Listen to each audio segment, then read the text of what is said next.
who I haven't met, and this is our city administrator, Neil Steck-Schulte. We have a slide presentation that Neil's going to be giving in a little bit, but I just wanted to say a few things first. Just wanted to clarify something to begin with.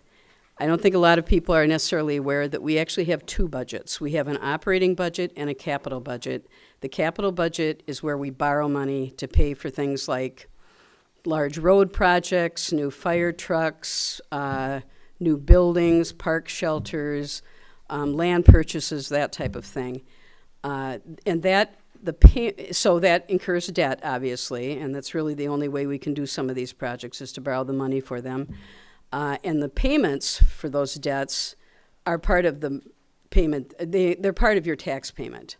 But then the other part of your tax payment goes for the operating budget, and the operating budget is everything that it takes for the staff to run the city, basically. It's their salaries, it's their health insurance, it's gas for the police cars, books for the libraries, anything that isn't a large item expense. So we've passed the capital budget last night.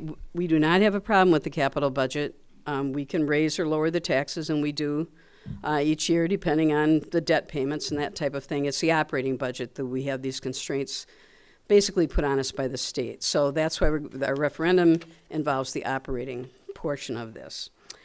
I'm good. We've got some staff members here that we may call on if people have questions that we feel they could answer better. Our city finance director, Mark Hotaker, if you want to wave your hand, Mark. Senior Center Director, Diane Mickelbank. Leah Kimmel, our Administrative Services Director. Dan Stefani is the Public Works Director. Chief Brian Cheney from the Police Department, and Officer Andrew Hoffman is with him.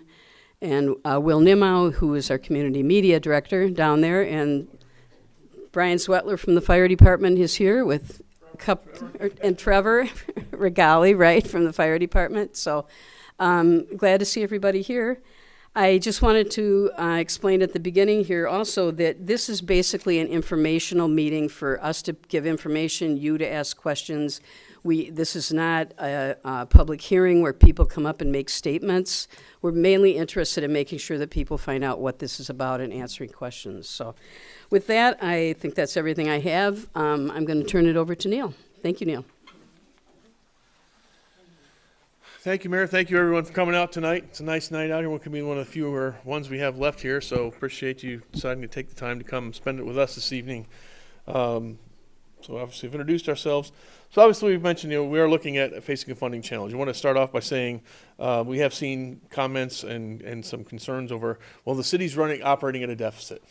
Well, that's not correct. If you look at our financial statements and other things, we are actually operating very, very efficiently and very effectively. We have an excellent bond rating. Our financial audit is very positive. So just wanted to make sure and clarify that. But that's the reason we're doing this now is because we face that possibility if we can make some adjustments to either increase the revenue or reduce expenses or some combination of both. So, so the timing of this is intentional. We've had the opportunity, certainly there was a couple years ago, this has already started to be discussed. I think council and mayor were aware that the school district was bringing forward a referendum, so I think they kind of deferred to them to let that referendum come forward. Didn't want to do 2 in 1 year. Last year, we were fortunate enough to get some additional shared revenue from the state of Wisconsin, largely primarily due to the federal funding that had come through down through the state level. So that avoided the question from coming up last year. However, those options have kind of been exhausted. Again, we've heard, they're real, the existing budget, there's not really there are the opportunities to raise certain fees. We can always do that. There are concerns with doing that simply in terms of making sure that those programs and things that we do charge for remain accessible. We simply raise the fees across the board on everybody, but if folks can't afford to do them, that's kind of defeats the whole point of having the service. So there is certainly finding an appropriate balance of applying and moving those fees forward. We've done a lot of that. Actually, if you kind of watch the budget process at the city each year, that is something that comes in as part of the budget every year. We evaluate those fees, and sometimes, occasionally, they do get increased. The external funding sources is really what we are looking at tonight. Things like shared revenue from the state, which has been in the news a lot lately. Things like a sales tax, which we can't really do at the municipal level without special authorization from the state. So really we're kind of down to looking at a referendum as our main option. I want to make sure that folks understand here what the referendum really means. That means this is actually a question going out to you as voters to decide if this is something you are willing to undertake or not. This is not even really a council decision. Certainly they're setting the table in terms of framing the question itself. But this is actually up to you as the voters. This is what's called a binding referendum. So if it passes, the increase will move forward. If it does not pass, there will not be an increase on this one. So I want to make sure everybody understands the nature of the question that you will be looking at if you hopefully haven't voted yet, because if you have, you're just here for information purposes, which is great too. But again, just to make sure you understand that it is the deciding factor as to whether or not these things go forward or not. So you heard a lot about net new construction, and depending on how much you want to get into the details of that, essentially the state statute restricts the city from increasing its levy by what our amount of net new construction is on an annual basis. So just as kind of usually that is based on, so when you see a new building go up, there's additional tax base that is built and added to that. That adds to our percentage increase overall in the city. So the number of those buildings that happen certainly is what kind of is the primary driver on that.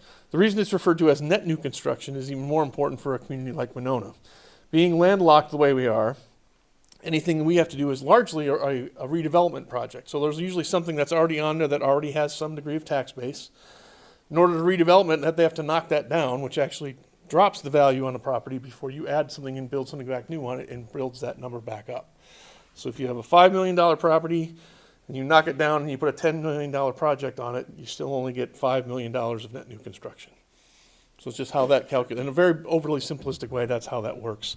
For the last 2 years, essentially in 24 and in 25, we've literally only had a 0.45% increase available to us at the city for this operating cost that we'll be talking about more tonight.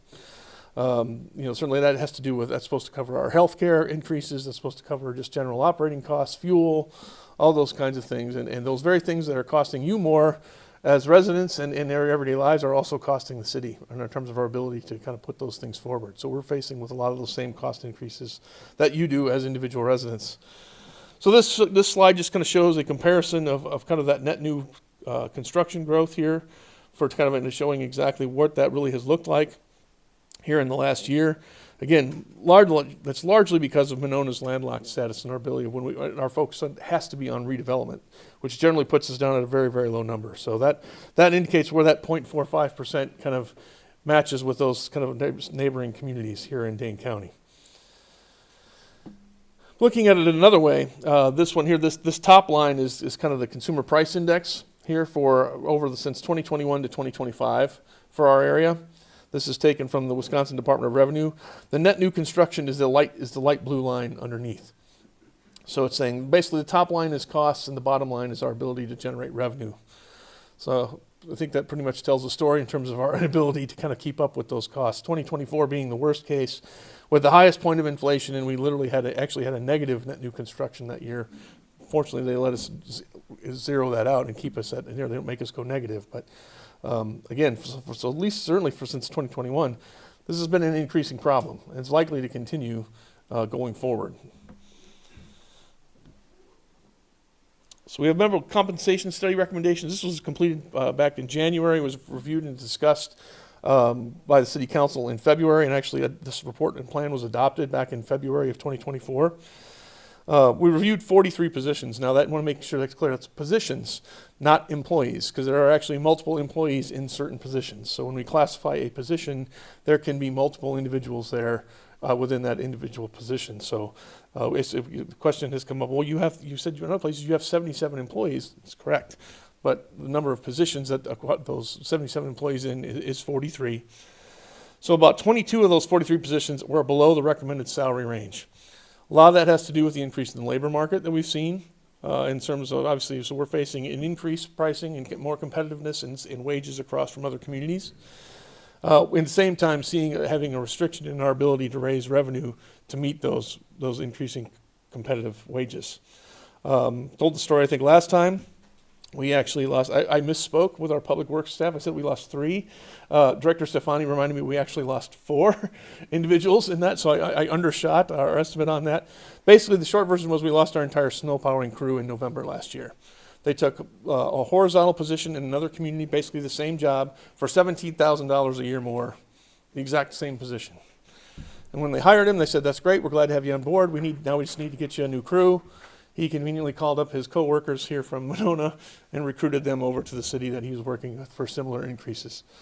So that was maybe a little bit of an extreme example, but it's something that could happen really in any of our departments going forward. In addition, we had, so the study itself has been available, certainly since it was adopted in February, has been online in the meeting packet. It's also the first thing we shared online as part of our referendum page, which you'll see on the handout, and again, as well as some of the references we have here available in our presentation. It is a firm that does this for municipalities all throughout Wisconsin and does for a majority of firms or for municipalities here in Dane County. We'll go through the positions, the factors that they use, and the methodology to evaluate positions, as well as identifying comparable communities. But it is a very proven method that is used by a majority of communities here within Dane County. So in short, we're looking at inflationary pressures on costs, which we mentioned, certainly on materials, supplies, and even our contracted services, things like our IT department. We don't have an IT director on staff. We actually have that as a contracted service. They have not increased their costs in a long time, Leah. I'm looking since they originally were contracted with us. They finally are kind of moving that forward on us. Unfortunately, now that means we have to pay that increased cost. We still feel it's a competitive bid, essentially for us, but now it's a cost that's kind of long time been overdue. But I think one of the main things we'll talk a little bit more about is our increased reliance on overtime in our public safety and our non-public safety positions. A lot of times we don't budget necessarily for that overtime. So what happens is they get to be able to take that time off. So if someone works 4 hours of overtime, essentially they get to take that time off at a time and a half rate, similar to what they would get paid. So if we're already having trouble staffing something, and we don't have overtime budgeted, these individuals take that extra time off, which is good for them, and we want them to rest and recover, and they are certainly deserving of that time. However, it puts increased pressure on our ability to schedule and staff, especially in our public safety positions. So we'll talk a little bit more about that in a while. In the last 3 years, we kind of mentioned we've seen an increasing turnover rate. Part of it, and largely due to what we think this is, what our compensation plan confirmed what we already suspected in terms of competitiveness in wages and salary. I've heard some folks say, it's a culture issue. I certainly won't speak for any of my staff who's here on that. I think by having them all here indicates I don't think that's necessarily true. Our indications, and when we've done the exit interviews with folks like working here, they like the atmosphere here, they like their coworkers here. They got to do what's best for their family.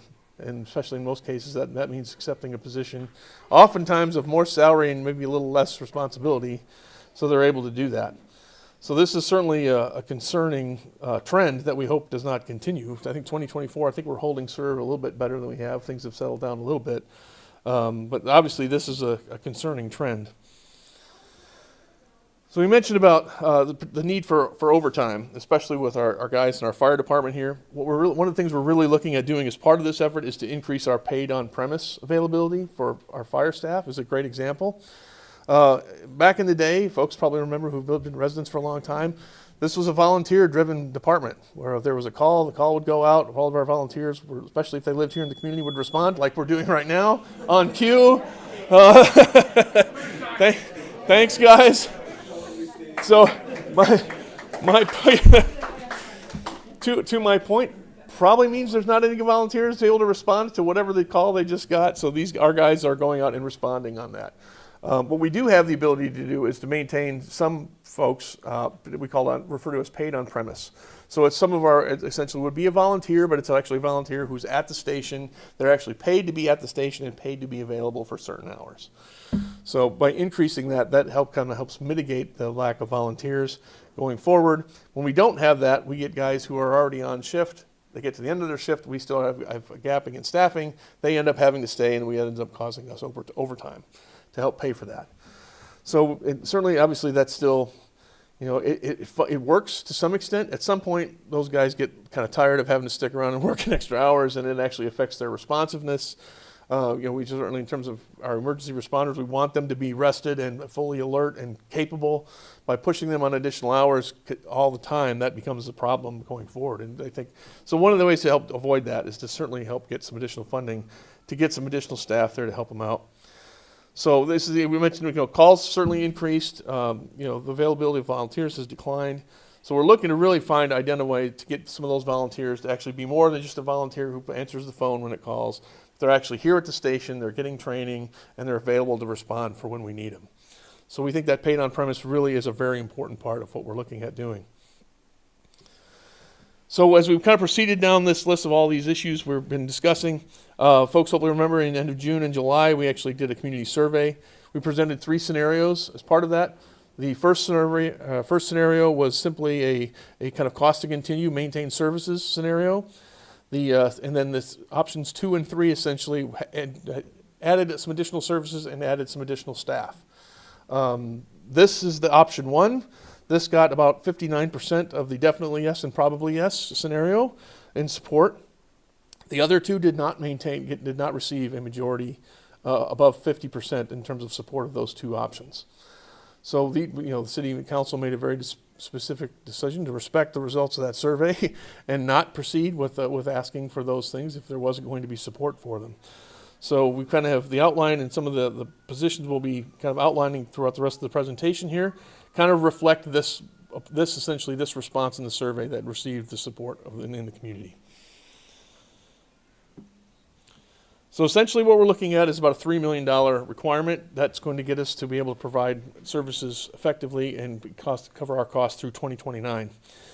So the ballot, this will be a question on the ballot. There's actually two questions on there. One is the state referendum regarding the Constitution and voting. This is the one that will actually be, so when you're reading them, this is the city one specifically related to city services. So just be aware of that as you're reading your ballot. Encourage you to go look at your ballot ahead of time. If you haven't, you can actually do that on I think myvote.gov. I believe actually has the ballot in terms of look at it. It probably gets there through the elections website to take a look at it. So we'll show you the question here this evening as part of that.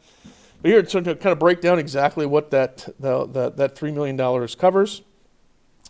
The $1.1 million is essentially to fund the one-time adjustments to get half of those people who are not even into their markets up into their market, where they can be essentially what we feel is more of a appropriate competitive wage.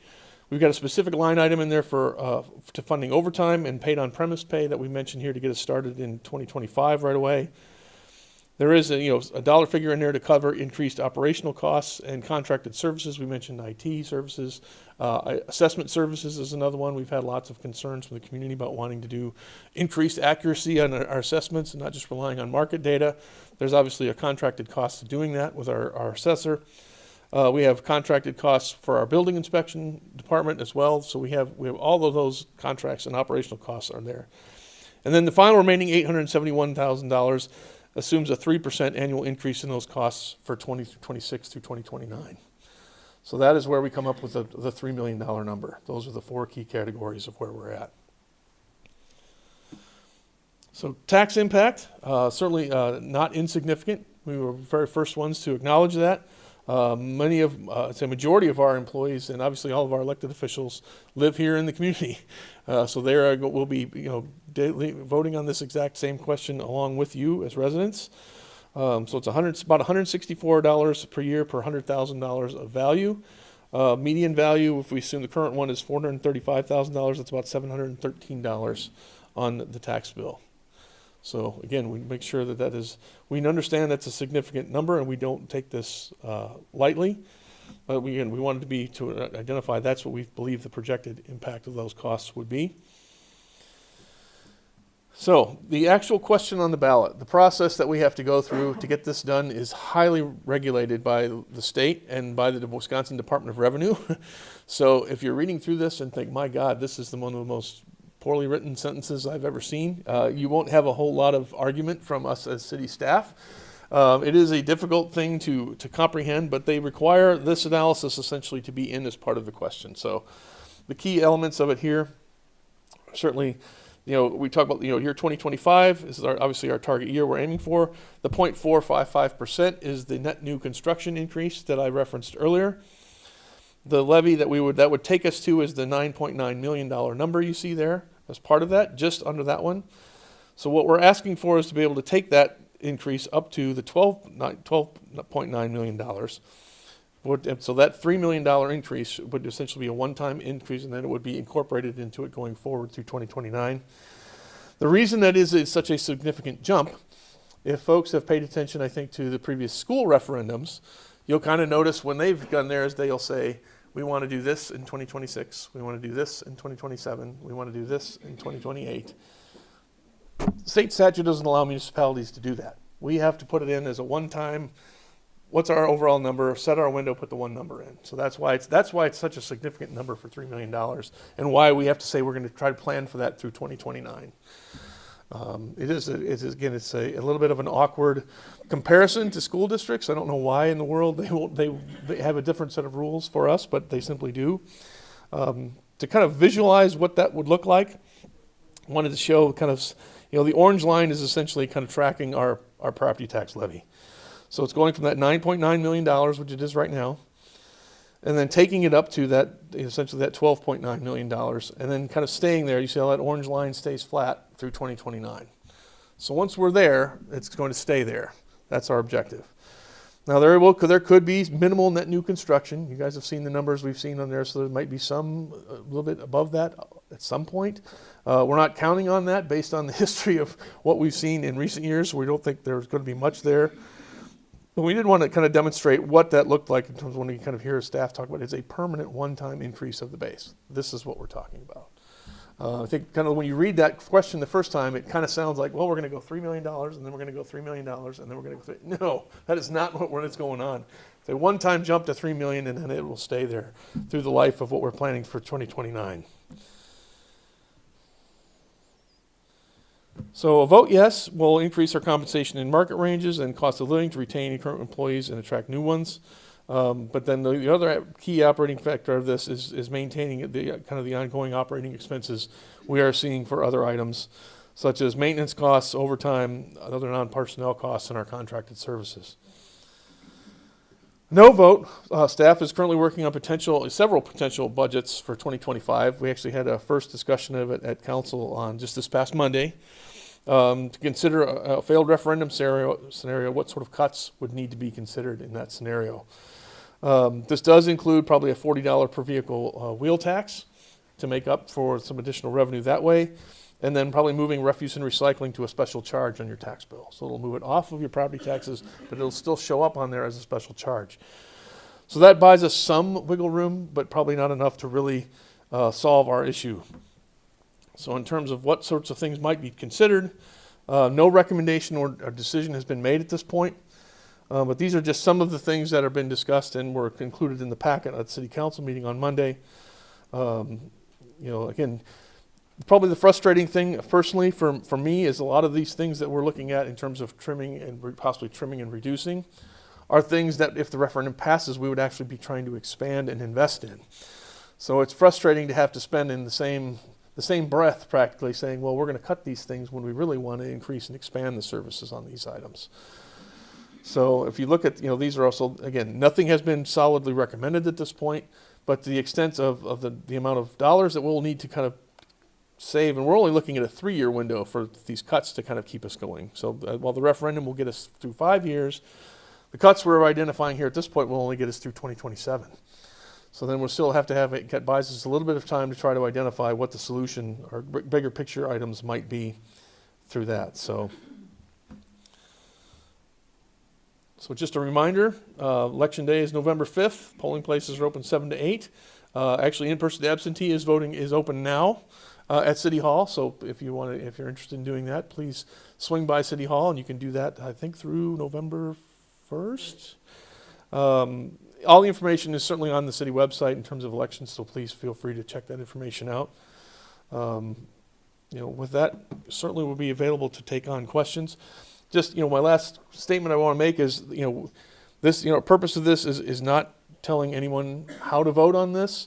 We simply want to provide information to you so that you have accurate information in terms of the financial information that we're considering as staff, and that you can make a decision as voters in this community. That is the purpose of the referendum, is to put this in your hands to make that decision. We just want to make sure you have enough information to feel comfortable making that decision. So with that, I'm open for questions. Yes, ma'am. I've got one. I saw your list of things there. I see San Damiano. San Damiano, I've got a loud mouth, I was a teacher. San Damiano is an area that was purchased without a referendum and cost quite an exorbitant amount of money and seems to be draining the pot quite a bit. And I didn't see anything on that list on cutting costs from San Damiano or using San Damiano as a way to raise money. You know, we could have a boutique hotel there, raising money, making San Damiano self-sustaining so that it's not costing the taxpayers of Monona money. And after all, it didn't even take a referendum to purchase it. And I don't understand that myself. But it didn't seem to show up there as a cutting area. It was to cut other services. We can't cut these other services from these people. We need our fire. We need our police. These other things are important to us. And so I do have a major concern that way. And I'm sure a lot of other people here do also. And I've heard also that there's going to be some TIF things done for free golf area and such. And wouldn't that help us? Rather than allowing that to come in. To instead get money into our community. Rather than TIF somebody in. Get it in so that we get tax base in for it. We need that area for money. We don't need more TIF property. Get money brought in that way. Unless I'm misinformed. And maybe I'm missing things. I've been on vacation, some and such, and I may be missing information. Yep. Please correct me. No, certainly not correcting me, but those are great questions. I like San Damiano. That's not it. But let's have that property work for us. Let's make it self-sustaining there. Let's make that property work. Yep. Can I comment on those, Matt? Those are great points. I think that everybody, I would assume all of my elected officials would agree with you that the objective is to get that property to a point where it is generating revenue. Whether it is deciding the situation, whether it's preserving the existing home and doing something with the current building, or building something new that we could actually get somebody on paying lease payments and other sorts of revenue. Absolutely. I think I would assume everyone is in agreement with that. So that is, we're actually in the process of upgrading the memorandum of understanding with their friends group, who's actually paying all the maintenance costs right now for that property. So in terms of mowing, anything else that has to be done to the home, those kinds of things, all of those are being covered by that group. So there is not a tax dollar going to that right now. It is definitely on part of your tax bill as part of right now in terms of the capital purchase that was on there. To the mayor's point of earlier, adjusting the capital budget, it would certainly impact the capital budget specifically, but it would not necessarily assist us on the operating side of the budget. We would still be in the same financial situation with the operating side. But absolutely, folks, I think we are very much in agreement that the faster we can get something built there and operating there and actually generating revenue, the better everything would be. Absolutely on that. To just follow up on your TIF question. Could I just add, one of the things, the payment for right now on your typical, or your Average. average Monona property, the amount of your taxes from your city tax bill that go to San Damiano is $76 a year. So I know I've heard people say they think it's $500 or something. It's $76 a year. So, well, thank you. And that's to pay the debt.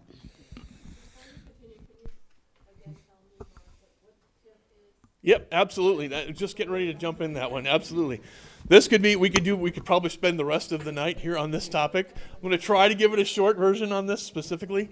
Tax incremental district, essentially what happens is it is a economic development and financing tool, usually for improvements, both either public improvements or private improvements from a specific developer working on a project. The example I think that we kind of certainly staff references in terms of how it gets used in Monona specifically. If you look at a large portion of the improvements made to Monona Drive, for example, that was not paid for, at least for the southern half. I'm looking at Mark, the more southern half of that. That was not paid for by your general property tax dollar. That was actually paid for by TIF dollars. Without that tax increment finance district, all of residents would have had to pay for that improvement. So what happens when they create the district, it basically freezes the value at a certain dollar figure, and then anything that gets built above and beyond that creates a property tax stream that goes back to that individual district. So it just stays within that particular spot. And those revenues get used to make improvements and pay for things within that particular district. So you don't lose anything when a district gets created. So that's not true. So if everybody says that happened, that's actually not true. So what happens is over the life of that district, which can be anywhere up to like 27 years, it can be a long time, when that district closes, all of that new tax value that had been generating revenue for going into the district now goes out to everybody and benefits the entire community. So it is a long game. It is a situation where you make investments, unlike things like the Current, things like that project down there. Those projects probably would not have happened had there not been that tool to happen there. So from an immediate standpoint, it's not a loss of revenue, it's just a delay in getting that revenue.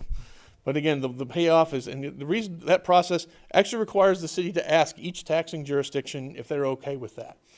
So we have to ask the school district, we have to ask Madison College, we have to ask Dane County if they're okay with doing that. And they almost universally say yes, because at the end of that district when it comes in, they know they're going to get a substantial amount more of tax revenue at the end of that district. So that's kind of why, that's how, very briefly, how TIF works.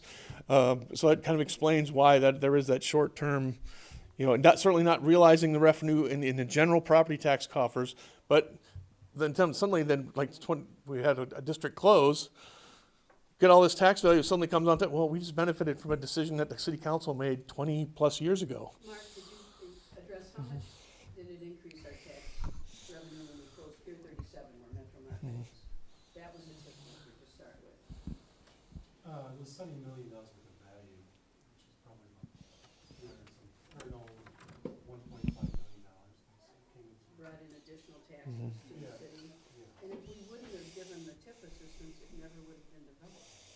So that's the thing. I think it's not that we're just giving money away and don't get it back. It really helps these developments happen. Yeah, and specifically the projects within that, the taxpayers within that TIF district are the ones generating the tax revenue that is used to pay for all those things. So the rest of the community does not necessarily pay for those as a direct thing. Just one thing, so the city does take out debt for that. So if you look at our financials, you see a large number. There is TIF debt on there that makes up that. But with those TIF districts, the city taxpayers do not pay for that. That number is not. So basically, say if we have 47 million, which is the number that's been used, over half of that is TIF debt. And so when the district is created, like you said, they get the increment, and that just pays down the debt. So the taxpayers do not pay it in their taxes at all. It all comes from that district. But with that, since I've been here, I know there's a lot of UW Clinic, the Merida Clinic, that's all part of TIF districts, the Waypoint. All those people, the developers basically said if they didn't have those incentives or a TIF district, those projects, majority of them would never have happened. So that's the incentive to move people in. Even this Top Golf one, there's incentives of there to come in. Otherwise, that would never happen either. I just have a question about the increase in individuals' taxes based on this referendum. You said Yes. $100 per $100,000 of home value. This one, yep. So that's per year for how many years? That's essentially would be a permanent increase. So it would stay on there, this would, for the 2029, it is built into your base at that point. Till 2029? No, it's forever. Well, I mean, we could always theoretically, it could change down, right? I mean, but it is, once it's in, it is in. It is a permanent increase to the base of this. Yeah, 3 million's in there Yeah. forever. It doesn't come out in 29. Okay. So then, I guess my question is, if that net new construction number is hovering towards zero, I can't think of any other way of putting this other than, are we on a sinking ship? Like, what fixes that in 2029 or beyond, No, other that- than this sort of continuing? No, it's a great question. No, it's a great question. In terms of essentially, to be clear, I don't think anybody at the city has stated, we're not necessarily upset that we have to go to referendum to get this done. Understand why they did it. There are communities throughout Wisconsin that, believe me, there are specific examples of why this statute is in place and this limit is in place, because there have been examples of folks blowing way past what they really should be doing. So in that sense, it is a responsible effort to control spending. Don't deny that one bit. But the problem is when it doesn't even let us go up to what inflation and covering costs is, that's just intentionally building a deficit into what the city's doing. So, okay, we understand things went up 5-7%, but we're only going to give you 2%. And all of a sudden you do that year after year after year after year. Yeah, you're right. I mean, something's got to give on that at some point. I mean, I think that if nothing changed, we'd have to continually come back to a referendum every 3 to 5 years and ask for an increase on those kinds of things. Obviously the thing I don't think we really aren't very interested in doing is drastic service cuts and staffing reductions, and those we don't really want to have to do those things. And every time we kind of have that conversation with folks in the public, they're like, well, okay, somebody says, but as long as you don't cut this. But then somebody else says, no, go ahead and cut that, but don't cut this. So there obviously are competing interests in having to do that. So it does make it a little bit of a difficult, certainly as a resident, I mean, this is a tough decision. If you're facing these certain kinds of service cuts and other things to do this versus taking on the costs you might be looking at, this is not an easy question. Knowing it 5 years from now, 2030, we may be right back here again if there isn't a dramatic change in city revenues, or there's some at least flexibility at the state level to allow us to go up to at least the inflation rate through this process. So, yes, ma'am. Can you speak to the excellent article that was in this month's Isthmus regarding Monona and the wonderful opportunities for building up and adding to the revenue that will definitely, this whole landlocked thing makes me nuts because it's an excuse. In some ways, there's so much land still that can be developed. And I would like to hear from you. By the way, you're doing a great job. But I'd love to hear from you the prospects for marketing and increasing revenue from all these undeveloped areas of Monona. Absolutely. No, that is a great question. And I say that very selfishly because my background is economic development. So I'd certainly love to see, I have been quoted as saying sometime in the past, saying the answer to everything is more tax base. Everything at the end of the day. That's really if we could achieve that, that's almost cures all ills at the end of the day. And I think you should also share that. Sorry for interrupting. I think you should also share that you were one of the architects behind attracting all that development at Prairie Lakes to Sun Prairie. Yeah, that was. Certainly was that all of that growth occurred while I was in Sun Prairie, and that was certainly a lot of that conversation. Now, a couple things I would say is number one, adding more residents and adding more density, and then there is a cost that comes with that. There is certainly an increase in tax base of those higher density, larger buildings, absolutely. The upside of being in a position where we have to do redevelopment is that the road's already in, the pipes are already in, a lot of the physical infrastructure is already there. So right away, there's at least you don't have to deal with those sorts of costs. when doing a redevelopment project. What you do have to deal with is things like environmental contamination, demolition of a building, asbestos removal, those types of things that can make it very uncertain and very expensive to achieve on those things. A lot of the, and this is my own opinion on certainly the redevelopment potential in Monona, I think is highly significant. I think the interest that we're seeing from other projects, not only on Broadway, but also on Monona Drive. You know, I think the time for the old single-story commercial building is probably not the best use for somebody long-term. Now, that being said, there are obviously old favorites here in town that of stores and restaurants and things that I would never sell my soul to get rid of ever. You know, how many meatball subs I've had it for Boney's. You probably can guess what that is.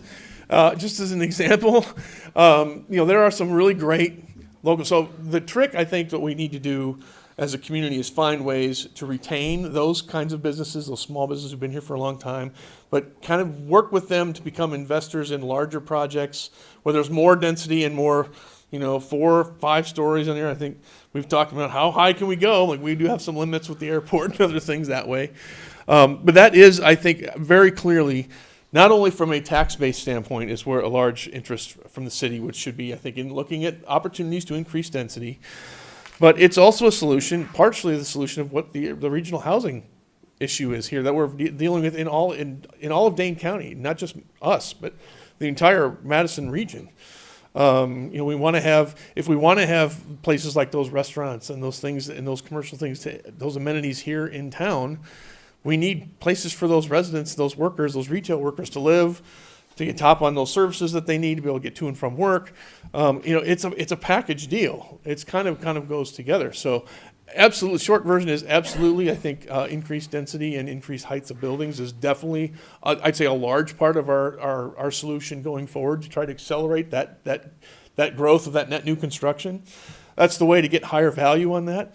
The one thing we also do have to kind of wrestle with a little bit is if we've, you know, trying to deal with affordability in terms of making sure that we're not just someone's coming in for a single bedroom apartment that's twice what I pay for my house payment, and which is astonishing and just blows my mind. You know, when those kinds of projects come in and they have a reduced rent because they're getting tax credits or they're getting other projects, those projects assess at a lower level than the exact same building constructed right next to it that is actually charging a market level rent. You can literally put those buildings right next to each other, and the one is going to be assessed at a much lower level. So it's finding the right balance. How do we encourage the affordability but still encourage as much tax-based generation as we can and help elevate that and disperse that essentially the cost burden on residents by getting that, having that spread out over more of a tax base. And by the way, the gentleman who wrote that article is right here in the room. Bill, say hi. So, so yeah. I just want to add that we have a lot of projects, either, well, 2 or 3 are in the works right now. You can see up on Dean and Monona Drive and Besa down Kitty Corner from the current, but we have several others that are in the process of development. But that's another thing about redevelopment, and it takes a long time to work through all the city committees and for them to do their planning. And I know when we were doing the current, they discovered as they were just about ready to start digging that, oh, there's this 5-foot-high sewer pipe that went under the old Chase Bank, and then we had to figure out a way to, how are we going to pay to get that removed? And, you know, so it gets complicated. But we have a lot of projects, and we have people, more and more people, developers coming to us. But, of course, they all would like some TIF assistance.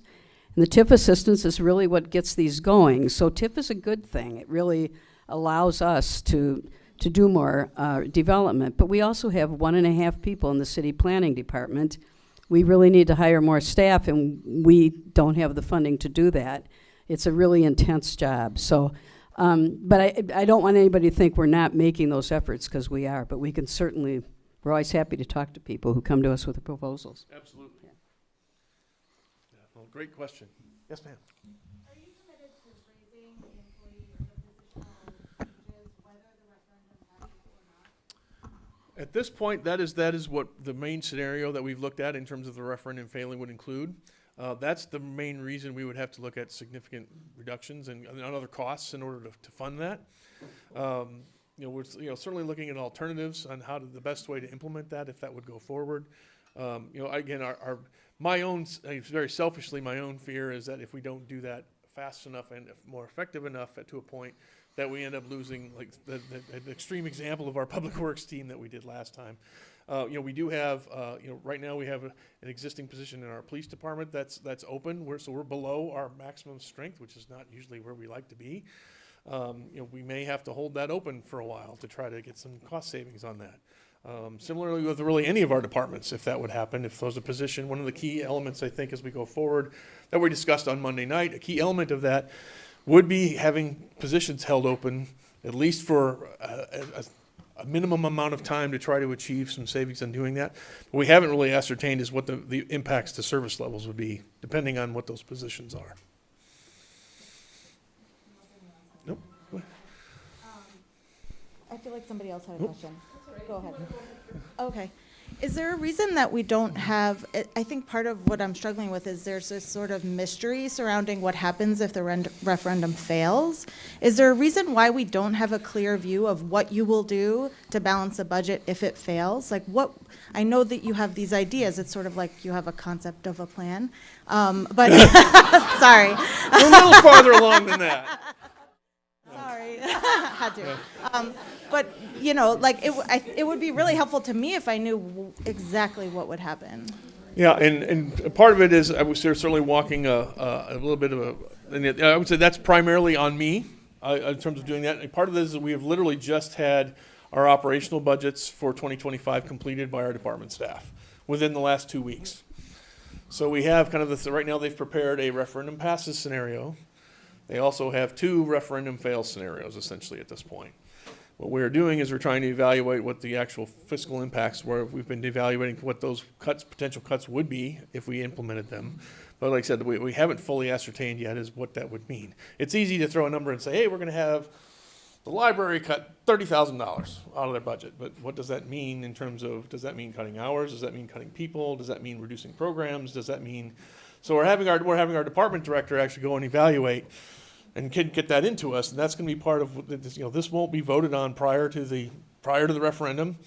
It's going to be, essentially we're going to have that referendum Tuesday night. If it passes, we'll be proceeding with the one budget. If it does not pass, we're going to be having special meetings probably with the city council to identify, what specifically, we've identified what the possibilities might be beyond what is probably necessary to cut, but in terms of what the actual priorities for the council and the community will end up being.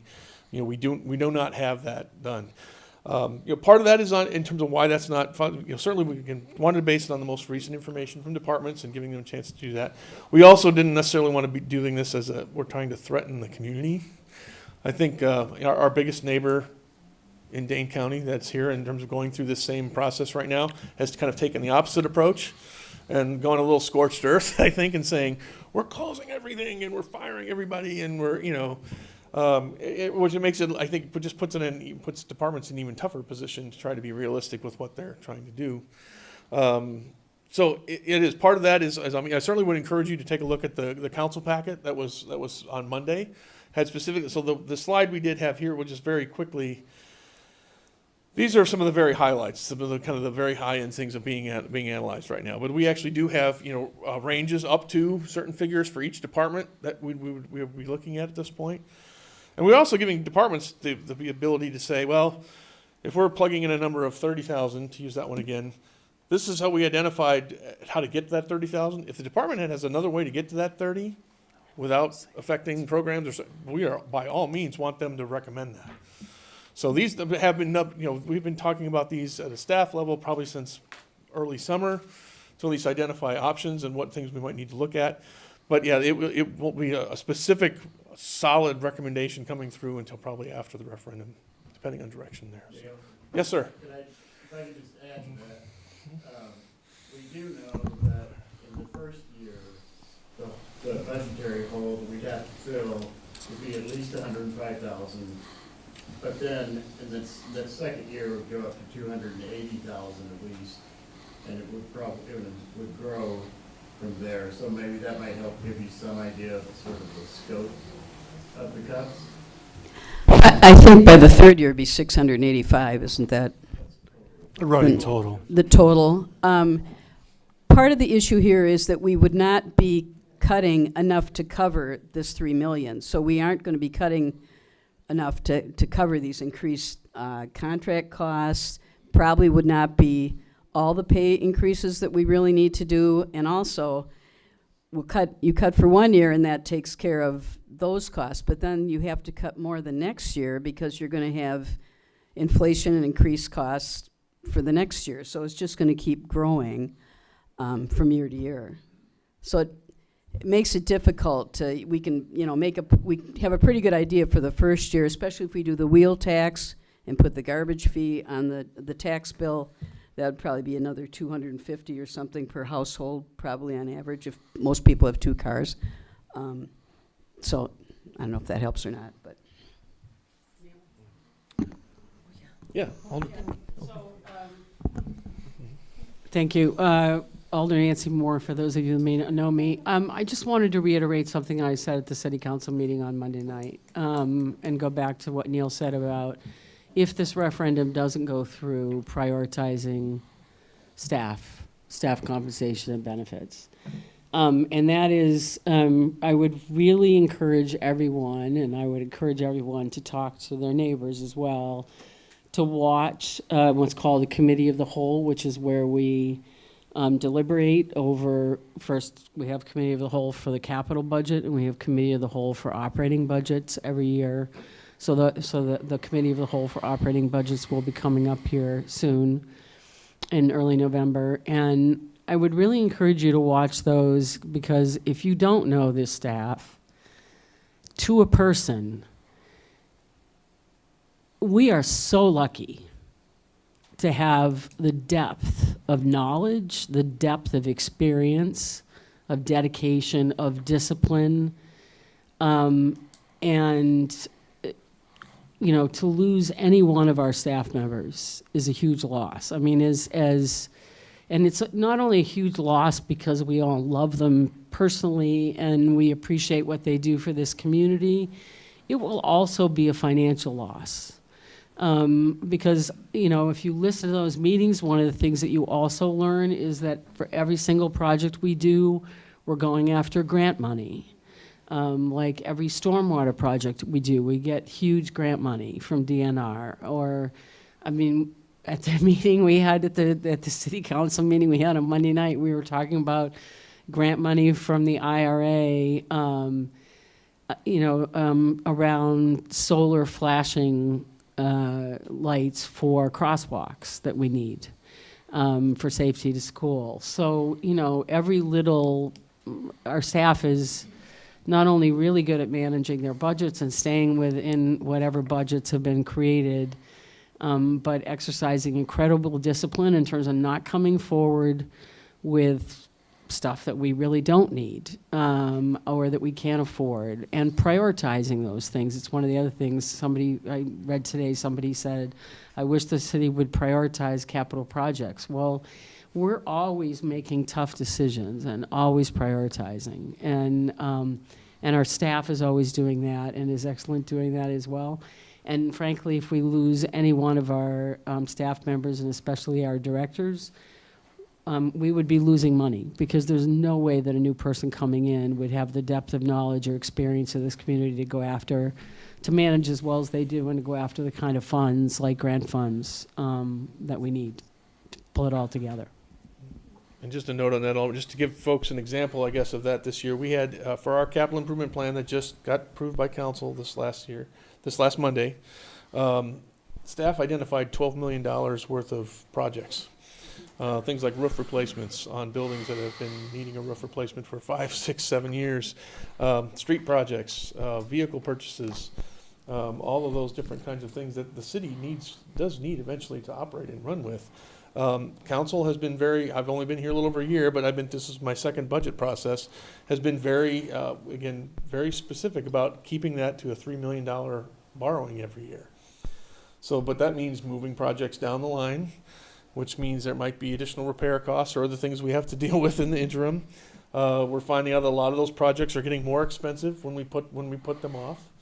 A lot of things, and I credit to, I think, Mark Hauger, our finance director, the city pays off a lot of its debt in 10 years, which have the ability usually to go out up to like 20 years on a lot of these financing debts. So we save considerable amounts of money on interest, but in the short term, that means it's a higher cash flow cost and the higher cost that we need to take care of and address. That payment is higher because we're paying it off faster. So there is a give and take on that particular aspect in terms of, do we want to have the immediate cash flow ability to give us a little bit more wiggle room to do some more things, or do we want the long-term savings of actually getting that paid back faster and actually reducing our interest costs? So that's another way that the city actually every year, every amount of debt service goes through that analysis in terms of whether or not we should be doing that or not. Kathy. Yes. First, I want to say I really appreciate how much work you guys put into everything and the understanding of everything. It is extremely complicated, and you spend a lot of hours in the evening on top of it. Since the survey points out so much, the information on the referendum points out and puts a lot of weight on the survey that was done by the Gov HR. I want to ask you a few questions about that, if I got it Sure. right. So there was like 14 other communities that were involved in it, and 5 of them were from Dane County, right? I believe that's correct, Kathy. Yep. Oregon, Stoughton, Forest, Yep. Cottage Grove, McFarland. Yep. And then we had, just to be clear, we actually contacted, I think, almost every community in Dane County. Those are the ones that responded specifically to the survey. And the other 9 were actually from Waukesha, Washington, and Milwaukee counties, all east. I think we actually had some that were actually up north as well. We had some north. I believe there was some respondents from northern, similar sized communities, but north of us. I think they asked 23 communities, all told, for a response, and how many responded. They didn't know. Yeah, right. I think all of them were from Milwaukee direction. And then it went through the process of asking all those communities what they pay all those 43 positions, if they have people in those positions. Correct. Right? And then all of that data was put together, right, for each position. Correct. Each director, each assistant, and so on, right? And then there was a range established for that position. Correct. That's just refer to the factors up here, the 9 different factors that they use to evaluate each position. Yes. Okay, well, I think that's the next step, because it didn't just stop there as far as equal compensation for the same job, right? Then they did this grading thing where they put people in groups. So at first it was apples to apples, oranges to oranges, and so on. But then the next phase, they grouped people together by their skill level, even if it was from the Parks Department or the library or City Hall. I believe there were 4 groups, or 4 bands, I think they called them. Yes, as part of that. Yes. Okay. So I'm wondering if you have done the comparison that maybe you could come back to us with. If we use the first numbers from really job-to-job comparison, rather than this apples, oranges to pineapples section of pie graph that you all have, where you want to bring everybody up to a certain level, but now we've mixed up all the different positions in there. Could you, because like an example I had is the first person would get a 9% increase, which would be like $4,000. But this next phase, it would be a 31% increase of $15,000. This is one person's job. And So- my immediate comment on that, Kathy, and then absolutely we have that data. We have that position by position data. 2 things is, one is usually when you see that percentage increase, then they are that significantly below the market range, according to the study. So it's certainly in, obviously the smaller the number you're starting with, the percentage can be bigger in doing that.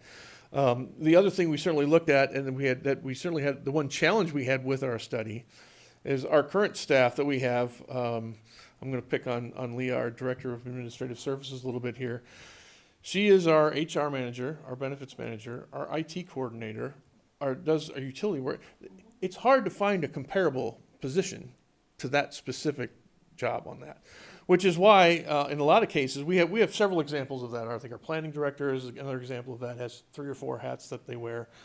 Why this factor and actually this methodology was actually preferred, in that it actually looks at all of these individual things about what kind of experience do you need, what sort of training do you need certifications, do you have, how do you interact with others, do you have supervisory skills? So it really focuses on trying to kind of break down the apples to pineapples description a little bit by looking at those specific aspects of those jobs. So you can have 2 positions that may score entirely differently on each one of those factors, but the overall score gives you a responsibility level and helps you put them into a classification in terms of kind of grading their overall importance. I could see that for each separate department, the parks, the library and all that, but they got all put together and then brought up to certain levels when the skills are so different. And they are, and that's why that's why we kind of counted on this, because otherwise we'd have to have a separate pay scale for every single department. And we can't really do that. That would be an administrative nightmare to try to implement that. So we are looking at various responsibility levels to kind of classify on these very specific categories. And again, to be clear, this is a methodology that gets used all across Wisconsin and all across Dane County. So this is a very common tool that has been widely accepted as an effective measurement to do a compensation study by. But this person's salary from 9% to 31%. And it's not anymore comparing just what people in Milwaukee get for the same job that we're paying here. It's not that anymore. You go into this next level. So it's not just job to job anymore comparison. It starts off certainly on that level. Okay? I think that input level gets in there, but then in order to kind of plug them into a compensation plan for the city, we have to categorize different responsibility levels Sure. using these variables in order to do that. So there's a pretty two-step complicated. process in terms of doing it. It is. It's a difficult process to do that. I mean, Well, I would be interested to know what the total difference would be if we just did job to job instead of the whole overall, everybody in together. The other thing is, over the last 6 years, basically over a short study of about 20 homes, our property taxes have increased 5% a year. So every year, our house is reassessed higher and higher without anything done to it. Do you have any kind of calculation what it might be already this year? Because this has been a $3 million difference from 6 years ago. For in you terms all. of your assessment specifically? How it Kathy? affects, it's 5% the more increase in tax that goes into your budget. Yeah, I mean, certainly a significant part of that is debt service related to the bar we mentioned. Is that just the city, part of your taxes you're talking about? Oh, yes. It's not your whole tax bill? No. Okay. So certainly the debt service is certainly a key part of that in terms of and a lot of the things in borrowing. And I think the important thing to note on that is if we didn't have the level of borrowing that we were doing on that, I can tell you right now, the pool would probably be closed. So the repairs and things and the major capital improvements we're doing to help maintain that's part of that service. Similarly to the library, I think would be a challenge. I think certainly looking at some of the things we need to do with the senior center, again, that borrowing is what's kind of keeping us able to operate those facilities. So that obviously has an increasing cost and is dealt with all the inflationary factors we've dealt with. Certainly there has been some, very limited growth in the operating budget because of that cap. But it's not every year. It hasn't been zero. There have been 1% to 2% years that have come in and looked at that. But in terms of the actual city taxes, the other thing, it is tied to your assessment on some degree. But it is not a dollar for dollar. If your assessment went up 10%, that doesn't mean your tax bill is going up 10%. What folks have to remember is if you have whatever the average assessment increase is for the entire city, if your home went up more than that, then your tax bill is probably going to increase. If you went up less than the average, your tax bill will probably maybe not decrease, but it'll go up less than everybody else's tax bill. So there's 2 factors in terms of looking at that. Without actually going through and really digging in specifically on these, we have to look at the assessments and the budgets on that, Kathy. But that's probably, off the top of my head, that's probably what's going on. Is my guess is you might be accelerating your assessment, maybe going up faster than the average, and that there have been debt service increased costs and increased operating costs in the past several years. Since I have the mic, if you wouldn't mind, I wanted to talk a little bit about our assets, like the pool. I was quite impressed, really. I mean, it was like a celebration that we only put in $122,000, and 3/4 of the revenue that's needed for the expenditures are all raised by the sales of membership, the patches, the rental. I mean, that is amazing. It really comes down to only $39 per property tax household. Yeah. I have to take your word for that one on that one, Kathy. I don't know the exact number, but you're Yeah. right. The pool does have a significant revenue stream in terms of Sure. user fees and other things that, that obviously other departments don't have. But yeah, they're a great example for the pool, yeah. Well, and also the recreation, oh my gosh, because they do such amazing work. So we put in $77,000 into the recreation, and in turn, it brings in revenue of over $1 million. $360,000 for after camp, $292 for summer camp. The shelter house, $34,000, events, $38,000, and I think the Halloween festival is probably a lot more this year. Grand Crossing, $130,000. I don't know how they do that with the ice and ice cream, but it's amazing. So I wanted to ask you that, what is the deal with Maywood? Is this impacting us or helping us, or do we own it? Does the district own it? What's the big deal with Maywood? No, great question, Kat. The city is currently leasing that building from the school district. Essentially, and we have, I can't remember exactly what the dollar figure is on it, but essentially that was negotiated in terms of That's about $5,000 a month. about $5,000 a month, okay. And that was to expand the program. Right, so the child care program that occurs on that space.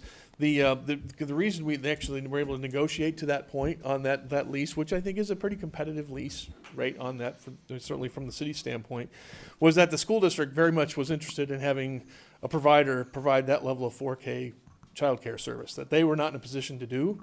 So by working with the city in order to come up with a lease arrangement where we are able to do that, I think, and obviously Director Anderson's not here, I suspect that if he could hire the qualified staff to operate it more, we could probably double the size of that program and make even general, there seems to be significant demand for that service in the community, absolutely, so.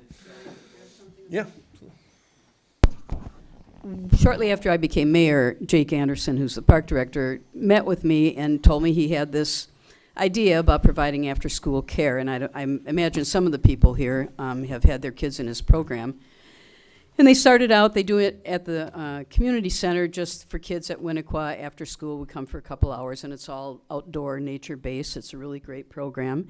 And my response was, I was happy to support that, but I expected the fees to cover the cost of it, because I didn't think it was right for the taxpayers to pay for childcare, for individual families. So that's part of the reason there's such a huge income in the rec department, because he has now over 100 kids in that after-school program. He's got the 4K program. They have a whole summer camp program, and that's pretty much all generated, and it's covered. The costs of it are covered by the fees, so.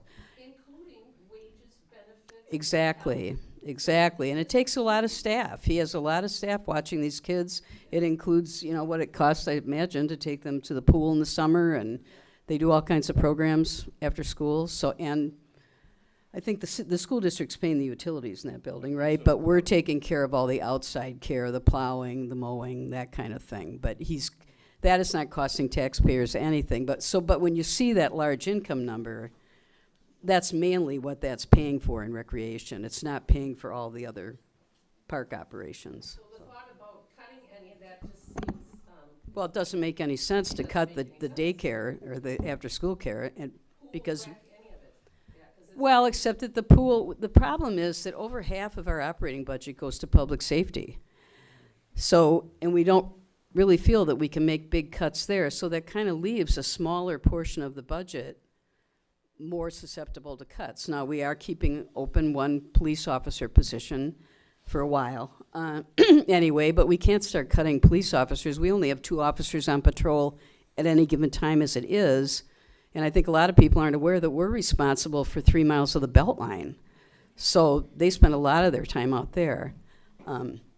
So yeah, it's tough, to figure out just where to make the cuts, because a lot of the areas we have left to make cuts are things that people move to Monona for, because they love the parks, they love the pool, the library, so.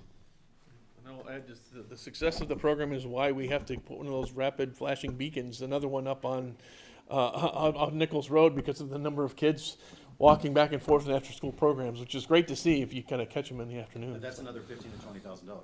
those flashing beacons. Yep. Can't they just cross down here? I think, well, Safe?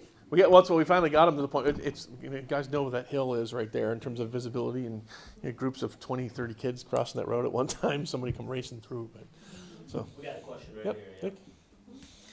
Neil, Richard Gartner, 4711 Tony Awatha Trail, Monona. I love Monona. Yes, sir. It's great. This morning I voted no for your $3 million referendum, and here's a few reasons why. How in the past have you survived keeping all of the resources available to our residents if you don't need a $3 million referendum? Why can't we continue? And then I have a few follow-up questions. Sure. The thing is that there is a path forward to continue on that, Nick, but again, what we've essentially seen in the last 5 years is that inflationary costs and labor costs have increased to a point where we're not seeing either tax revenue growth or fee revenue growth to help keep up with those costs. We were able to kind of get by. We had the one year we've kind of made some tightened things. And credit in talking about our Parks and Rec department, one of the reasons this number that we're talking about here tonight isn't larger is because the Parks Department had actually significantly increased a number of their fees that they're proposing for the budget for 2025. So a lot of that is trying to focus more things on non-residents to the extent they can, trying to figure out how to leverage those types of fees. So we are constantly doing that and trying to use those fees and other things to try to keep up there and offset that difference. Sooner or later, that gap starts to get wider because we can't keep up with it. Our number of options for revenue increase just does not keep up with that. So. I got one other thing, talking about how we've been able to do it. There's been a lot of stuff that we had to consolidate. We used to have receptions. We don't have a reception anymore. We have 3 people doing one job, basically, the reception job. We have, our court person now is a deputy clerk. Our billing clerk now does reception and some deputy clerk stuff. We have like Lee over here. She's our IT person for our side. And then you have police. You have their assistant chief is basically running their IT. Because we can't get enough hours from our, we can't pay for enough hours. So what we're doing, and is why we're asking for some of the salary stuff, is a lot of these people, like our planning person, he works over 60 hours a week. Jake Anderson, which you talked about, and Missy Miller. On average, they probably work 65 hours a week. There's a lot of guys that work, especially, I know directors that 40 hours a week is really nothing. If it's not 55, then you're haven't worked, you haven't worked at all. So a lot of that stuff is, put on them to do it. And even the regular staff, they've been talking about this whole, wage thing for the last 5 or 6 years. And we just never had the money, and just blew it up after COVID. And that became a bigger issue where the gap got even larger. There was a study done by one of our Dane County lobbyist group, and we got to see the results of that. And they had all the communities in Dane County, a majority of them, the villages and cities. And we were basically at the bottom. And then that circulated around and got even louder from our staff people. And so everything's been consolidated. So we really, when you said 50%, it's larger for the public safety too. We kind of cut everything except for public safety. There's a new rule now. We got this additional state aid from last year. But part of that, you can't cut fire at all. There's this maintenance of service thing that you can't basically touch fire. There's little things you can do, but you can't really touch their budgets at all. Police, if you're 20,000, population 20,000 or more, you couldn't touch them. So like Madison, these big cities, you can't touch their police departments anymore. You can't cut them, you can't do anything.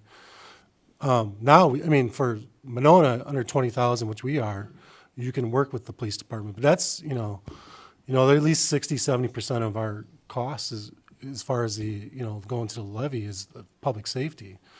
So, we talk about but a lot of stuff has been consolidated. Chemicals just went up for a pool. $36,000, So there's a lot of stuff we're just not buying as much. People say, well, our parks are not as clean as they used to be. We just don't have the staff and they don't have the time because, like I said, our public works, our rec department director, Jake Anderson, he's been dealing with some health issues. So he's not working the 70 hours a week like he used to. So he would fill in when The crew went home and he would go out and mow and do all this stuff. So there's a lot of stuff that we've been trying to do to get around it, but I think now it's kind of, Yeah. it's really kind of Well, I what we think, have to do. kind of an example that kind of hits close to home tonight. If you walk out the doors tonight as you leave, if you see all the cobwebs and things up around, which just drives the mayor crazy. Outside the entrance here at the library here, we got our maintenance guy, Chris, that's probably on his list. He's only take care of. Well, he's working on election stuff this week. He's getting voting machines up. He's making sure that the doors are working for security. He's putting signs out for voting. I mean, he's working on that. That needs to be his priority this week. That's what he's working on. That's the important thing. That means stuff like that, which we have to look at and see all the time, doesn't get done in a timely manner. And it takes time for staff to get out there and do that stuff, and we have to prioritize their assignments a lot of times. And in general, they get a budget and they work with it. I mean, they make what they have and work, try what they do. I think one other thing too, just in terms of this net new construction, up until 2009, 2010, the city municipalities in general were allowed to raise taxes for operating by a combination of net new construction and Some factor. the consumer price index. Well, then when the Walker administration came in, they changed that so we can only increase by the net new construction. We no longer have the option of the consumer price index and the rate of inflation. That was fine for several years when, as you know, until 3 or 4 years ago, inflation didn't really increase. 1 or 2%, we could handle that with the net new construction, but now it's been, 17% over the last 3 years, and we're really stuck, and a lot of other communities are too. There's something like 70 communities in Wisconsin having the same kind of referendum we're having this November, and I think there's going to be, I know there's other communities in Dane County who are going to be doing it within the next few years, so I think the legislature is going to be forced to make some changes, because it's just affecting way too many people, and some of these little towns up north, they never have any net new construction, so I don't know how they handle it at all. There is starting to be a little bit of a trend where some communities are starting to go over the levy limit, because the penalty is you just lose your state aid. Some of these places are so small, they're not getting state aid.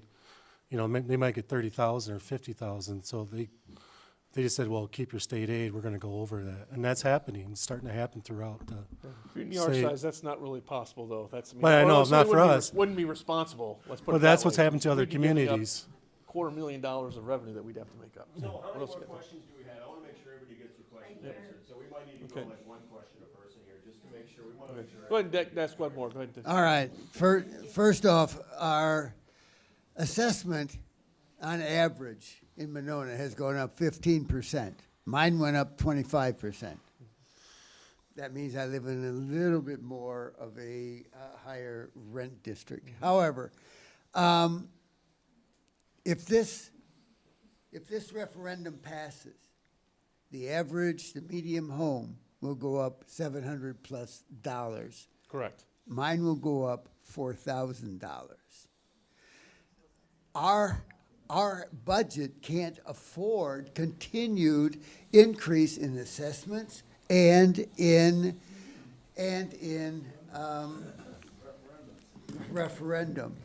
And what I hear, though, is fear-mongering from the city that they're going to cut programs, and yet we are providing major income, and yet you want to cut our taxes or our services.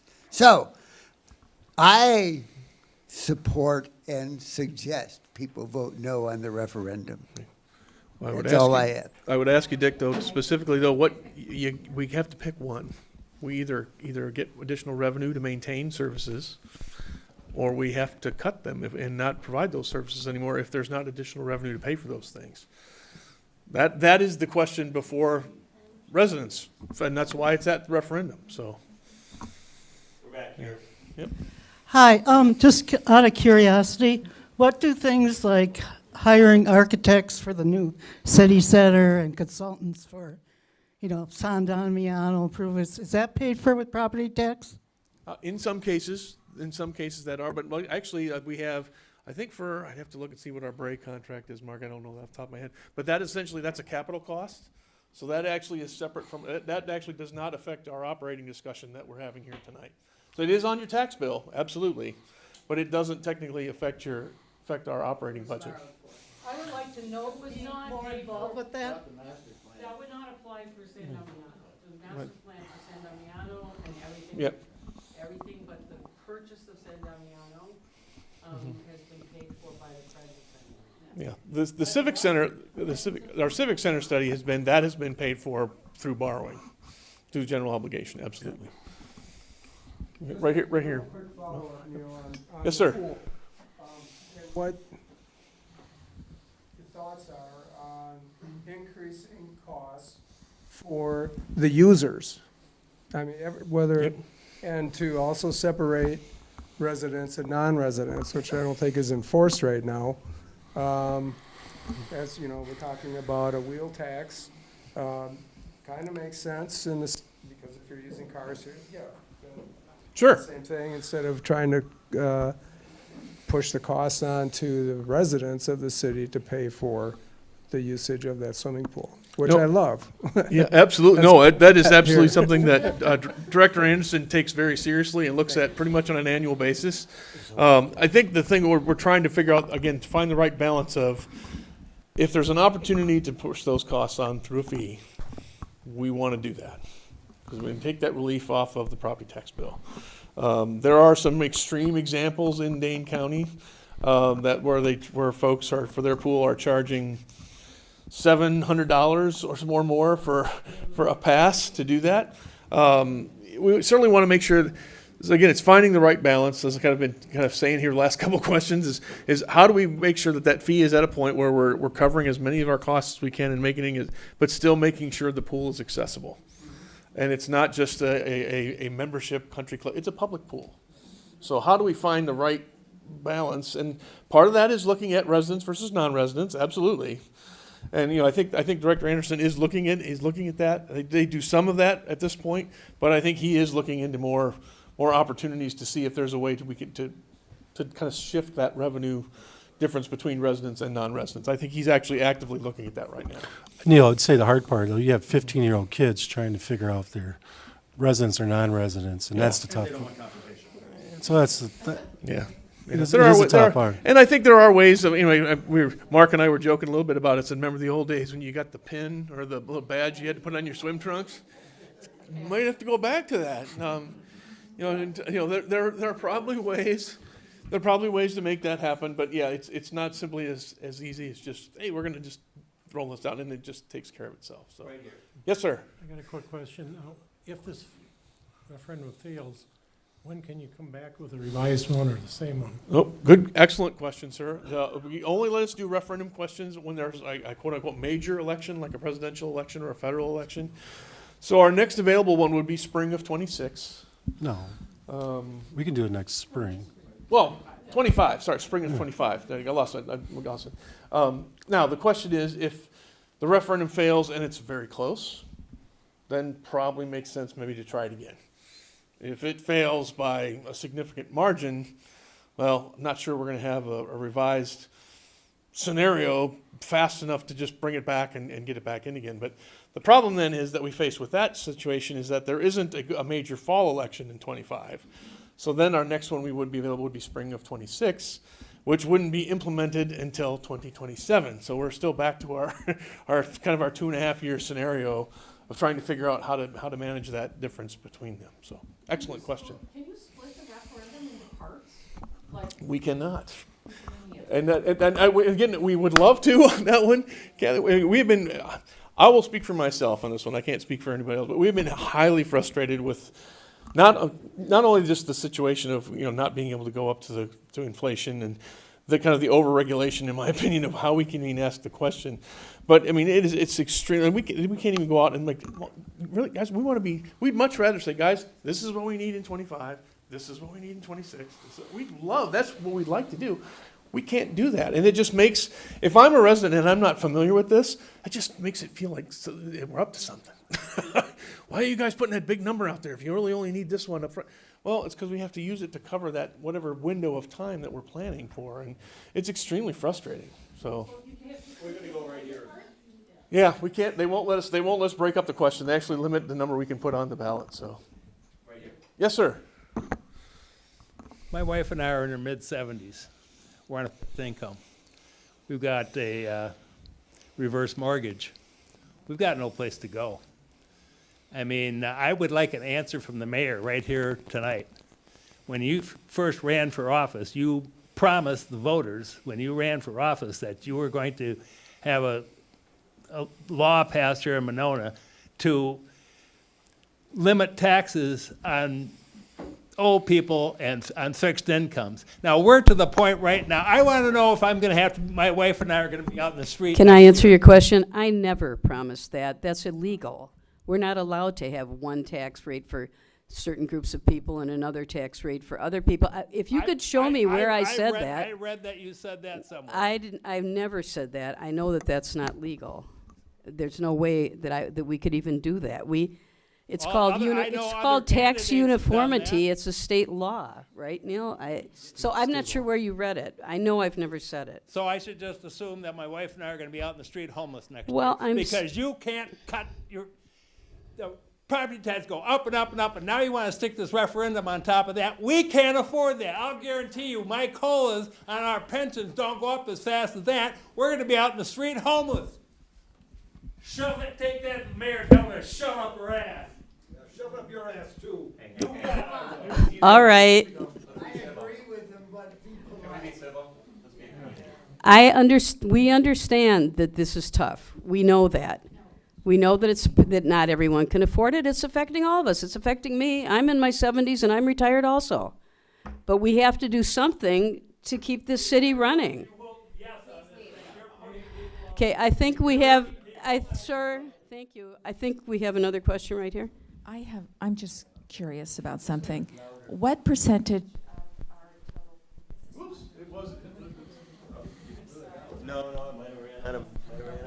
What percentage of our total property tax revenue is commercial versus residential? 333 commercial properties and 3,300. But in terms of dollars, dollars. He's got that. I'll look it up. I'll get it. Because in some ways, if it would help to know how much they're paying, because they're not voting, most of them probably. Right, and maybe they're paying more than, the rest. Yeah, if everybody want to repeat the question for anybody else. I'll look it up and get it. Yep, absolutely. Yep, and Mark's gonna track that one down. So the question was essentially what percentage of our overall assessed value, fair enough question, is commercial or actual tax revenue from commercial property. That is certainly, again, from an economic development standpoint, that's why people go out and cities go out and fight for that tax base. Essentially, is because it is something that that does not fall on the individual resident. Then it gets dispersed against commercial properties. Absolutely. Sometimes depending on the nature of the use, Walmart is a really interesting example because we have, I know Chief Cheney stepped out, but I know Officer Hoffman, I'm sure, has spent his fair time over at Walmart. There are costs that come along with that kind of commercial development sometimes. So it's not simply just a revenue stream that comes in and we get to use it for other things. Sometimes it does actually have direct impact on the service level that comes in with some of those things. So, okay, so Mark, when you got that, just holler at us, Mark. Yeah. So, yes, ma'am. So I had a question about the compensation study. Yes, ma'am. So the thing that it was missing for me was, many things were missing, but one thing that I want to mention is you were talking about the salaries for the different folks, and this woman up here was talking about apples to apples comparison, and I was really wanting to see how does the different job positions, that their salary relate, in different cities? Because my first thought was, wow, we want to pay staff, like I want to pay staff, and staff are expensive. I get it. But I didn't have any basis to look to see, okay, we are so far below like what the median is for Dane County, for example, or I had no information. So I'm wondering if you would be willing to take the data that you said is already there and just make that explicit about where Monona, where our different job categories fall, relative to the others, because that's apparently how the study was done. Does that make sense? No, absolutely. And so we've actually got, so just if folks, this is the referendum webpage on the city website. So certainly would strongly encourage you to go. So it's at the bottom because it was the very first thing we posted when we actually created the website. So the full study is on there, as well as the slides that they used when they presented it to council are certainly all there. I'd certainly start there, ma'am, if you could take a look at that, and if you still have additional questions on that, certainly shoot me an email and grab a card from me before you go, and be happy to answer those things. I'm back to the San Damiano thing. Yes, ma'am. And I totally agree with her. But if you would get somebody to develop that land, we wouldn't be sitting here right now. But Well, actually, we would, ma'am. Again, it's because we talk about the capital and operating budgets being separate. The things we borrow for, ironically enough, and talk about, again, I don't want to be too political here on this one, but if you're really interested in controlling spending for municipals, if you're a legislator and you don't trust any of us to keep an eye on our own budget, why in the world would you not put a levy limit on our borrowing capacity? They haven't done that. They've only done it just on our operating. So that's the only part that's limited. So ironically enough, we could continue to borrow 3 times as much, 10 times as much as we have right now. There's a limit based on our evaluation. And you can't cross over from budget to budget? And unfortunately, that's, again, from a municipal budget standpoint, they won't let us do that. Even though it all comes out of your same tax bill, all those costs are coming out of your tax bill, absolutely. But from a municipal standpoint. You're taxing us Yeah. a little bit here and a little bit there, and all of a sudden it's a lot here.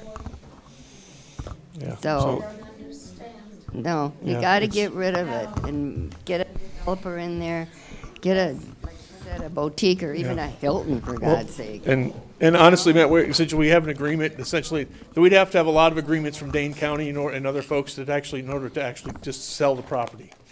So there are actually legal limitations on our ability to do that right now. So the answer, which I think was brought up earlier, is to get something on there, developing there, and actually generating revenue and moving forward at this point. That's what we need to do. When you decided the city, not a referendum, decided they wanted that, because they had another buyer, and then the city wanted it, or some people, whoever decided it, wanted it, and so the other person didn't get it, we just upped your price. But, you'd have been better off to let them have it, let them develop it, and there you go. Yeah, and just certainly, folks can have that opinion on that, ma'am, but unfortunately, it would not have changed our operating situation that we're in right now. So, Can I just ask a timing question? yes. So my question is, if the referendum passes, things continue as they were, as they have been, correct? If the referendum doesn't pass, this would be for January 2025, correct? That is correct. So Yes. if the Common Council, after the referendum, after the vote, if the referendum does not pass, the Common Council will be making decisions about what services, prioritizing staff, as has been described, what services to cut or cut back on, one of the two. And some of those I characterized as more like brush collection, more, kind of basic services, but a lot of there are many things that sort of make Monona. Absolutely. So starting in January 2025, if this does not pass, people will begin to see those cuts, right? That is correct. That's the timing, thank you. Oh, sorry. What can be done to increase efficiency across the board with all your operating budgets? A couple of examples that I would see, and these may sound like small numbers, but I think it's the old You know, you got four construction workers out there, and 3 of them are leaning on the shovel and 1 is working. Well, I see that a fair amount in Monona. An example is, okay, I'm down by the boat landing walking my dog, and a couple of parks guys come driving up in a truck, and what do? They pick up the garbage. 2 guys in a truck picking up 1 can of garbage. Okay. Water department. Here not too long ago, we went to monthly billing on our water bills when it was quarterly before. Didn't that increase the amount of time that staff had to work on the water billings? I think it did. Okay. Public Works. Good example this morning. I've seen Public Works people out there sweeping the streets in a rainstorm. Does that make sense? I don't think so. It does, sir. This morning I saw Public Works out there cleaning storm sewers out. It seems to me that storm sewers should be cleaned out after the leaf pickup, not before it. Another one would be on Taniwatha Trail over here. You've been talking about fixing that Taniwatha Trail for what, the last 5 years, repaving that, and it's a mess. It's an absolute mess. So now we've got Public Works people out there doing 50-foot, 8 feet wide patches here and there. Pretty bad looking patches, if you ask me. Clearly people that aren't skilled at doing that kind of work and taking up Public Works time doing that stuff. I mean, you talk about capital budgets, well, you're taking operational staff to do something that should have been in capital budget. So I'm just wondering how we can increase efficiency on those kinds of things. Yeah, so absolutely, sir. So that what you're seeing going on Taniwatha Trail, and certainly, Dan, if you have anything else to add to this, feel free to hop in. Certainly, that is an example of this city council has to make choices. And we could have easily included that was about a $3 million project to reconstruct Taniwatha Drive. So $3 million.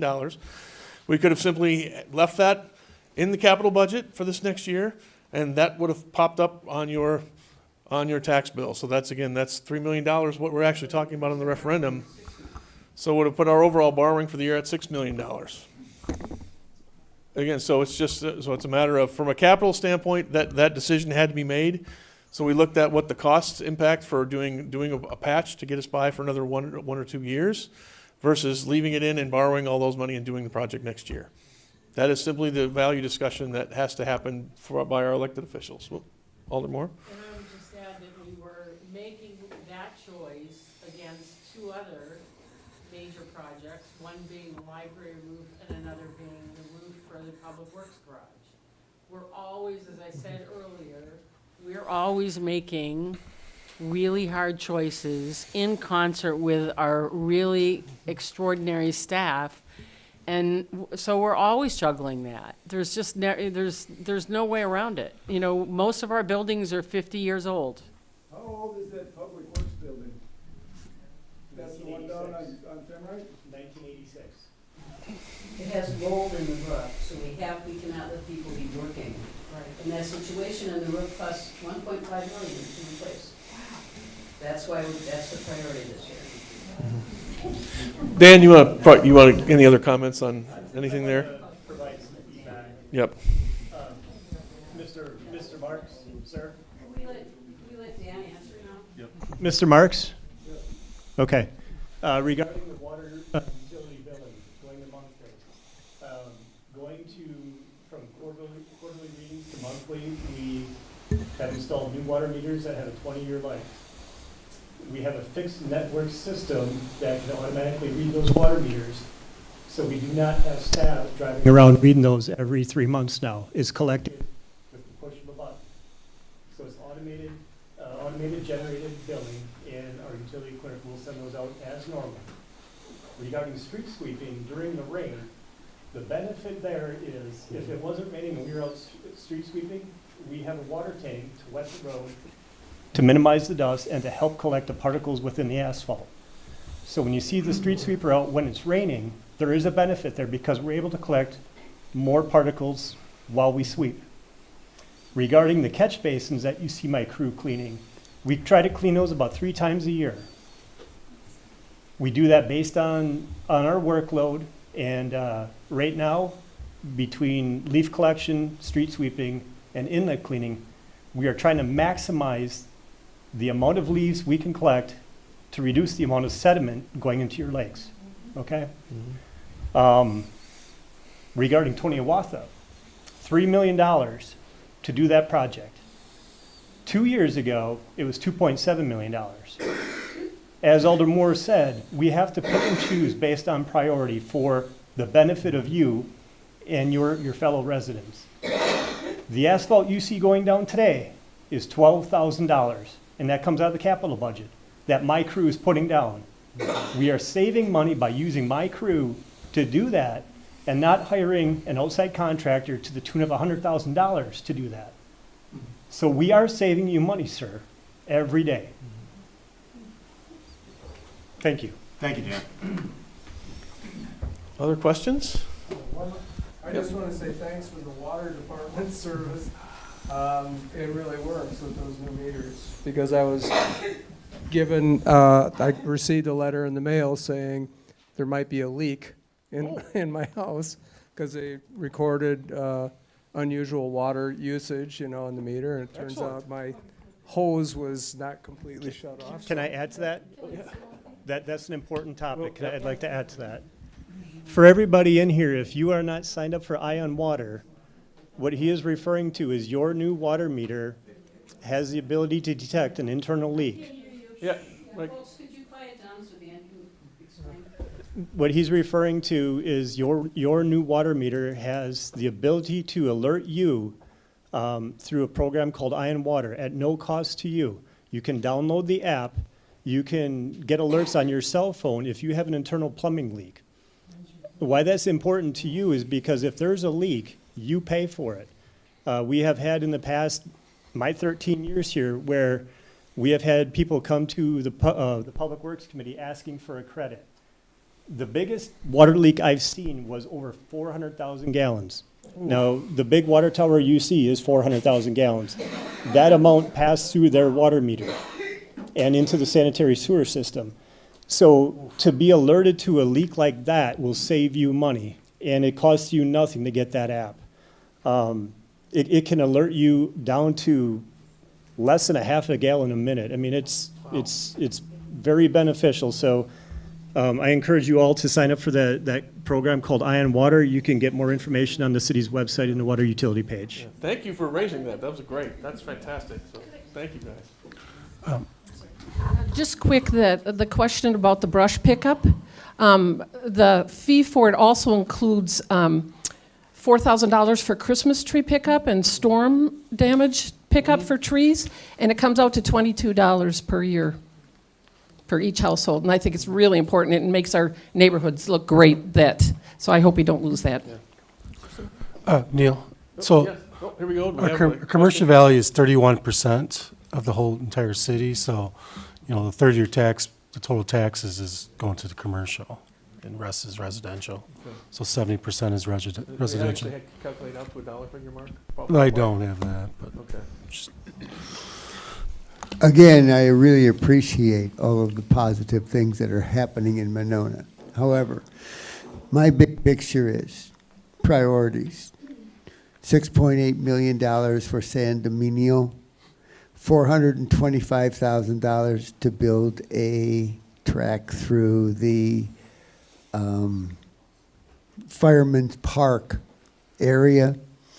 It's making decisions and priorities. I appreciate all the positive things that are happening in Monona, but I think some of the priorities are not being identified. Again, vote no for the referendum. Anybody else have any questions? Okay, good, sir. Okay. Well, Okay. Well, first of all, thank you everybody for spending time here tonight. Again, our intention is simply to make sure you guys have information so you can certainly make your own decision. Please get out and vote. It's more than just us, obviously. A lot going on in our country these days, so please get out there and vote. Either do it by early absentee, do that in person, or certainly hope to see you on Election Day.